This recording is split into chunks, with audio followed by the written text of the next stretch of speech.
Shalom. Selamat pagi adik-adik. Apa kabar semuanya? Puji syukur kepada Tuhan, kita pada hari ini dapat berkumpul kembali, ketemu secara online di kebaktian Sekolah Minggu KM Tong Tasikmalaya. Adik-adik, hari ini adalah tanggal 5 Juli tahun 2020, minggu pertama di bulan Juli. Kita tidak terasa sudah memasuki bulan ke-7 di tahun 2020 ini ya. Tuhan sudah memelihara kehidupan kita sedemikian rupa sehingga kita masih ada sampai saat ini. Yuk kita mulai saja kebaktian hari ini. Kita persiapkan hati, pikiran kita dengan masuk hadirat Tuhan dengan berdoa. Kakak akan pimpin doa. Tolong adik-adik yang mungkin masih belum siap, ada yang masih main game mungkin, atau makan, atau kegiatan apapun, berhenti dulu ya. Kita akan masuk dulu kebaktian dengan berdoa. Yuk kita berdoa.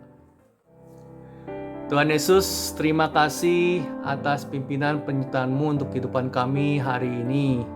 Tuhan, kami percaya kami ada sampai saat ini bukan semata-mata karena kekuatan dan kehebatan kami, tapi semata-mata karena anugerah-Mu, karena pertolongan-Mu kami ada sampai saat ini.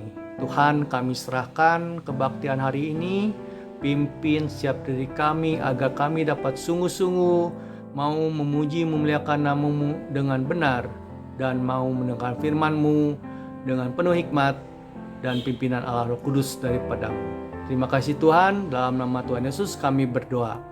Amin. Nah adik-adik, yuk kita mulai pujian yang pertama. Kita puji, ucap syukur kepada Tuhan dengan mengucapkan selamat pagi kepada Bapa di surga, kepada Yesus Kristus dan Allah Roh Kudus. Pujian selamat pagi Bapa.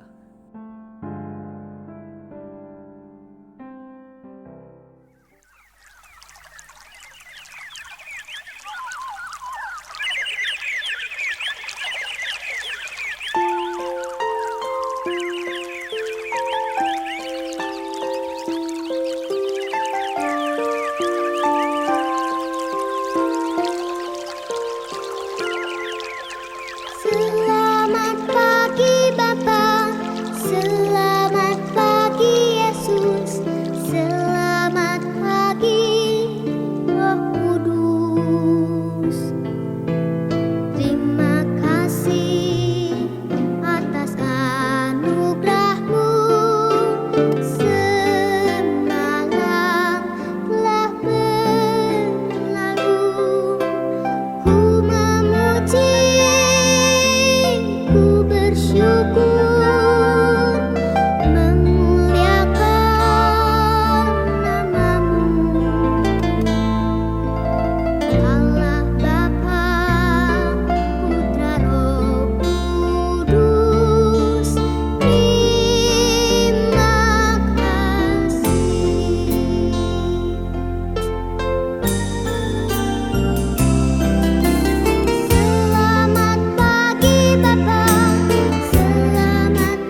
Dari semula Tuhan menciptakan isi dunia ini adalah semua baik adanya.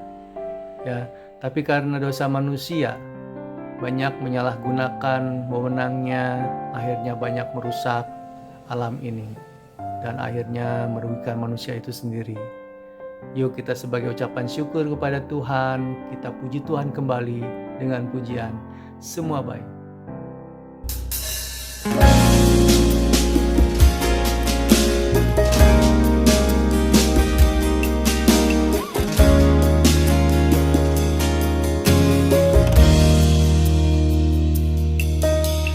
Dari semula telah kau tetapkan hidupku dalam tanganmu, dalam rencanamu Tuhan.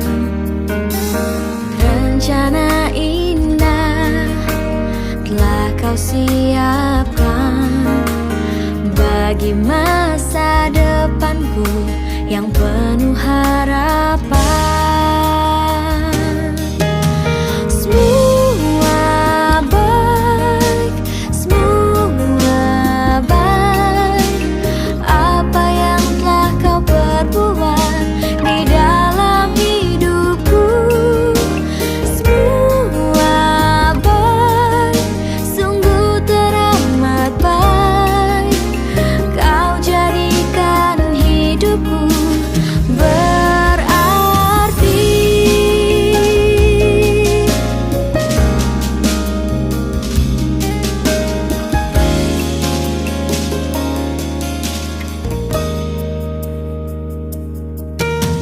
Dari semula telah kau tetapkan hidupku dalam tanganmu, dalam rencanamu Tuhan. Rencana indah telah kau siapkan bagi masa depanku yang penuh harapan.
Adik-adik, Tuhan Yesus tidak pernah berjanji bahwa langit akan selalu biru, tapi Dia berjanji bahwa Dia akan selalu menyertai kita. Ya, untuk itu kita jika mengalami pergumulan hidup, janganlah kita mudah menyerah, karena ingat janji Tuhan Yesus itu. Yuk, kita sebagai ucapan syukur kepada Dia, kita puji Tuhan kembali dengan pujian. Jangan pernah menyerah.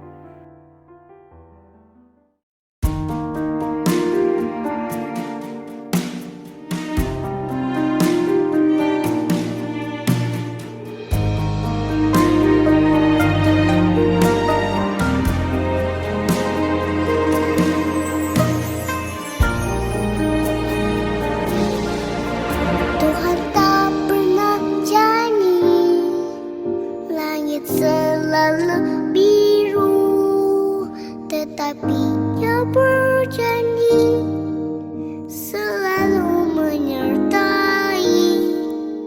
Tuhan tak pernah janji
selalu biru, tetapi Dia berjanji selalu menyertai.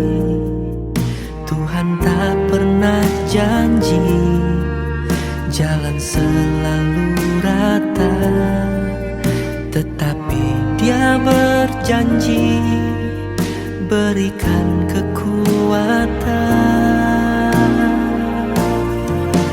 Jangan pernah menyerah, jangan berputus asa. Mujizat Tuhan ada saat hati menyembah. Jangan pernah menyerah, jangan berputus asa. Mujizat Tuhan ada bagi yang setia dan percaya.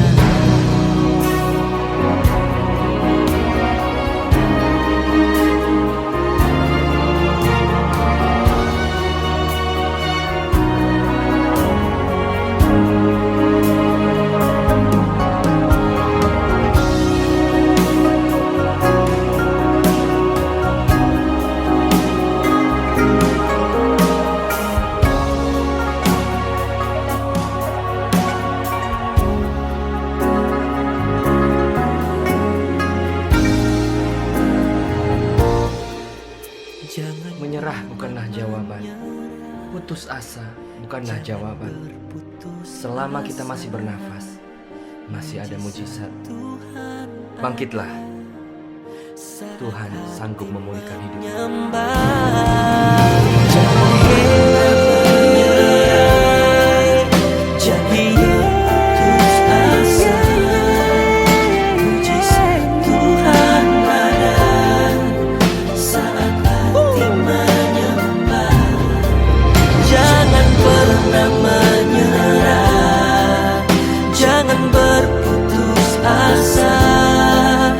Mujizat Tuhan ada bagi yang setia dan percaya. Jangan putus asa. Mujizat Tuhan ada bagi yang setia dan percaya. Mujizat Tuhan ada bagi yang setia dan percaya.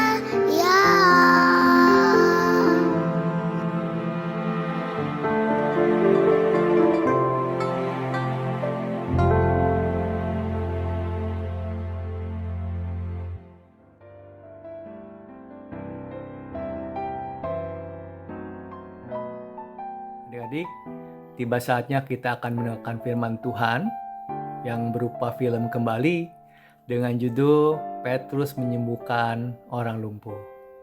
Perikop kali ini diambil dari kitab Kisah Para Rasul pasal 3 ayat 1 sampai 26. Adik-adik nanti bisa membacanya di rumah ya. Yuk, kita siapkan diri kita akan menonton bersama film ini. Yuk adik-adik.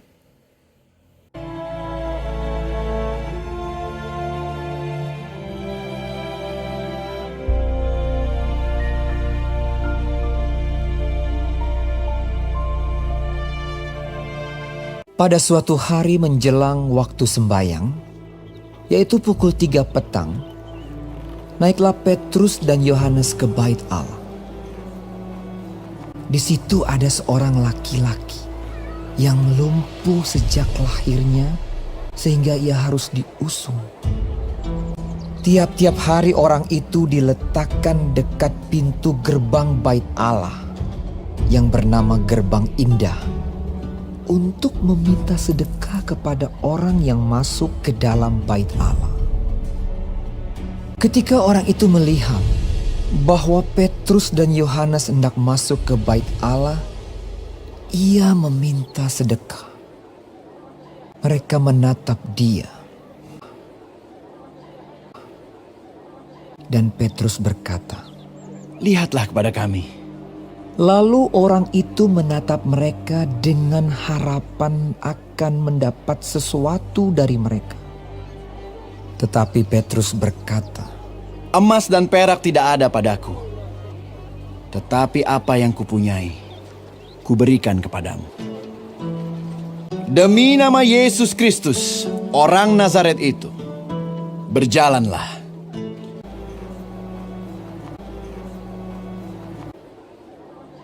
lalu ia memegang tangan kanan orang itu dan membantu dia berdiri. Seketika itu juga kuatlah kaki dan mata kaki orang itu. Ia melonjak berdiri lalu berjalan kian kemari, berjalan dan melompat-lompat serta memuji Allah. Dan mengikuti mereka ke dalam bait Allah. Karena orang itu tetap mengikuti Petrus dan Yohanes, seluruh rakyat itu melihat dia berjalan sambil memuji Allah. Lalu mereka mengenal dia sebagai orang yang biasanya duduk meminta sedekah di gerbang indah bait Allah. Sehingga mereka takjub dan tercengang tentang apa yang telah terjadi padanya. Maka seluruh orang banyak yang sangat keheranan itu datang mengerumuni mereka di serambi yang disebut Serambi Salomo. Petrus melihat orang banyak itu lalu berkata, Hai orang Israel, mengapa kamu heran tentang kejadian itu? Dan mengapa kamu menatap kami seolah-olah kami membuat orang ini berjalan karena kuasa atau kesalehan kami sendiri, yaitu Yesus. Dan karena kepercayaan dalam nama Yesus, maka nama itu telah menguatkan orang yang kamu lihat dan kamu kenal ini. Dan kepercayaan itu telah memberi kesembuhan kepada orang ini di depan kamu semua. Hai saudara-saudara, karena itu sadarlah dan bertobatlah supaya dosamu dihapuskan, supaya Ia memberkati kamu dengan memimpin kamu masing-masing kembali dari segala kejahatan. Nah, adik-adik, gimana filmnya? Seru kan? Ya, pada kali ini film ini menceritakan ada seorang yang sudah lumpuh sejak lahir, yang sehari-harinya hanya duduk di depan gerbang pintu masuk bait Allah yang disebut dengan gerbang indah. Nah, di sana dia kerjanya hanya duduk untuk meminta-minta. Pada suatu hari, Petrus dan Yohanes jam 3 siang sore, dia pergi ke bait Allah untuk berdoa. Nah, di situ ketemu dengan si lumpuh tersebut. Seperti biasa, si lumpuh meminta-minta. Dan Petrus menjawab bahwa dia tidak punya emas dan perak, yang artinya dia tidak punya uang untuk diberikan kepada dia. Tapi Petrus menjawab bahwa dia punya yang si lumpuh tersebut butuhkan. Akhirnya Petrus berkata bahwa demi nama Yesus Kristus, orang Nazaret tersebut, engkau berdirilah.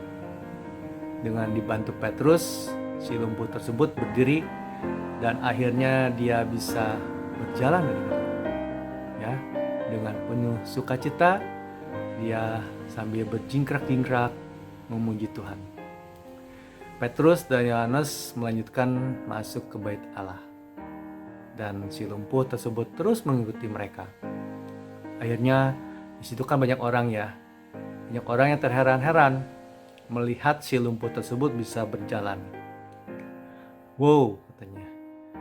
Bagaimana bisa terjadi hal ini? Katanya. Nah, di situ baru Petrus masuk menjelaskan, menceritakan tentang firman Tuhan.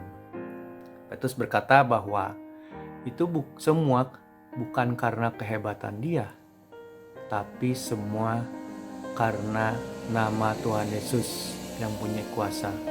Ya, itu semua bukan karena kesalahan dia juga. Nah, dengan arti bahwa Petrus tidak memuliakan diri, tapi memuliakan Tuhan. Ya. Nah, adik-adik, firman Tuhan sampai di sini. Nah, apa yang kita dapat ambil kesimpulan dari semua itu? Ya, Kakak mau kasih 3 poin saja. Yang pertama adalah nama Tuhan Yesus itu punya kuasa bagi orang yang percaya kepadanya. Ya, seperti halnya tadi, si lumpuh bisa berjalan karena kuasa nama Tuhan Yesus. Ya. Yang kedua adalah Tuhan selalu memperhatikan kebutuhan hidup kita, baik itu kebutuhan rohani maupun kebutuhan jasmani. Ya, kita bisa ambil juga dari contoh cerita lumpuh tadi. Ya, bagaimana Petrus memberikan kebutuhan rohani si lumpuh tersebut. Ya, padahal yang diminta-minta oleh si lumpuh tersebut adalah sedekah. Dengan kata lain adalah kebutuhan jasmani. Ya. Nah, kalau Tuhan melihat kita itu lebih ke yang kita butuhkan, gitu ya, yang kita perlukan, gitu. Dengan cara memberi kesembuhan si lumpuh tersebut dengan bisa berjalan, diharapkan nanti si lumpuh tersebut bisa bekerja untuk memenuhi kebutuhan hidup sehari-harinya. Akhirnya kebutuhan jasmaninya bisa terpenuhi kan adik-adik ya, dengan cara bekerja. Nah, itu maksudnya. Dan yang ketiga adalah ingat adik-adik bahwa Tuhan selalu mendengar setiap doa kita dan selalu menjawab setiap doa kita sesuai dengan kehendak dan waktu Tuhan. Ingat ya, sesuai dengan kehendak dan waktu Tuhan, bukan kehendak kita atau waktu kita. Ya, adik-adik, dan percayalah bahwa apa yang Tuhan berikan sesuai dengan kehendak dan waktu Tuhan tadi adalah yang terbaik buat kita. Karena Tuhan kita itu tahu apa yang kita butuhkan, bukan apa yang kita inginkan. Ya, sekali lagi kakak katakan bahwa Tuhan kita itu sangat tahu apa yang kita butuhkan, bukan apa yang kita inginkan. Ya, adik-adik, jelas ya? Sekarang kakak mau bacakan ayat mas dari firman Tuhan kali ini. Diambil dari Kisah Para Rasul 3 ayat 16. Isinya adalah, dan karena kepercayaan dalam nama Yesus, maka nama itu telah menguatkan orang yang kamu lihat dan kamu kenal. Dan kepercayaan itu telah memberi kesembuhan kepada orang ini di depan kamu semua. Nah, ini perkataan Petrus kepada orang banyak setelah orang banyak tersebut melihat bahwa si lumpuh bisa berjalan. Ya, Petrus menegaskan bahwa bukan karena kehebatan saya, bukan karena kesalehan saya, tapi karena percaya kepada nama Yesus. Jelas ya firman Tuhan kali ini? Oke? Nah, untuk itu kita berdoa yuk. Tuhan, terima kasih atas firman-Mu yang singkat ini, yang telah mengajarkan pada kami bagaimana kami harus percaya sungguh-sungguh pada Tuhan Yesus. Tuhan, ajar pada setiap diri kami, anak-anak kami ini Tuhan, agar kami tetap setia kepada Engkau. Meskipun dalam keadaan apapun, biarlah kami tidak sekali-kali pun meninggalkan iman kepercayaan pada kami. Dan biarlah kami sebagai anak-anak-Mu dapat bertumbuh dan berbuah untuk kehidupan kami, kehidupan rohani kami. Terima kasih Tuhan, kami serahkan setiap anak-anak kami ini ke dalam tangan-Mu untuk masa depan mereka, untuk studi mereka, untuk keberadaan mereka di keluarga mereka, dan untuk orang tua mereka. Berkati mereka, dan juga dalam keadaan yang tidak normal ini yang harus mengikuti aturan-aturan tertentu karena COVID-19. Tuhan, pimpin semua untuk kehidupan kami dan masa depan kami ini. Terima kasih Tuhan, dalam nama Tuhan Yesus kami berdoa. Amin. Nah adik-adik, pada kali ini Lause akan mencoba memberikan pertanyaan kepada adik-adik. Ya, kakak harap adik-adik bisa menjawab dengan cara nanti mengetik ya di bawah komen YouTube-nya ya. Oke? Sekarang dengarkan ya pertanyaannya. Yang pertama adalah, mengapa orang lumpuh tersebut bisa sembuh? Ya, kakak ulang, mengapa orang lumpuh tersebut bisa sembuh? Dan pertanyaan kedua, berapa umur orang lumpuh tersebut? Ya, adik-adik jawab, sebutkan berapa umurnya dan ada di pasal mana, kitab mana, pasal mana, ayat mana. Ada di Alkitab, ya. Kakak ulang kembali, nomor 2 adalah berapa umur orang lumpuh tersebut. Jelas ya pertanyaannya? Adik-adik bisa ketik di komen YouTube-nya ya. Nah, adik-adik, ibadah kita akan selesai. Tapi sebelumnya kakak mau memberitahu bahwa minggu depan ibadah tetap online kayak sekarang ini ya. Kita masih belum bisa ibadah di gereja. Dan yang kedua adalah buat adik-adik yang mau memberikan persembahan bisa melalui transfer bank, mungkin bisa minta tolong orang tuanya. Nanti rekeningnya bisa dilihat di slide berikutnya. Atau adik-adik mau dikumpulkan dulu, masukin ke amplop. Nanti waktu kita ibadah normal kembali ketemu di gereja, adik-adik bisa masukkan ke kantong persembahan. Ya, oke, jelas ya untuk mengenai persembahan. Nah, ibadah kita hari ini selesai. Selamat hari Minggu. Tuhan Yesus memberkati. Sampai juga minggu depan. Ya, adik-adik ya. Bye-bye.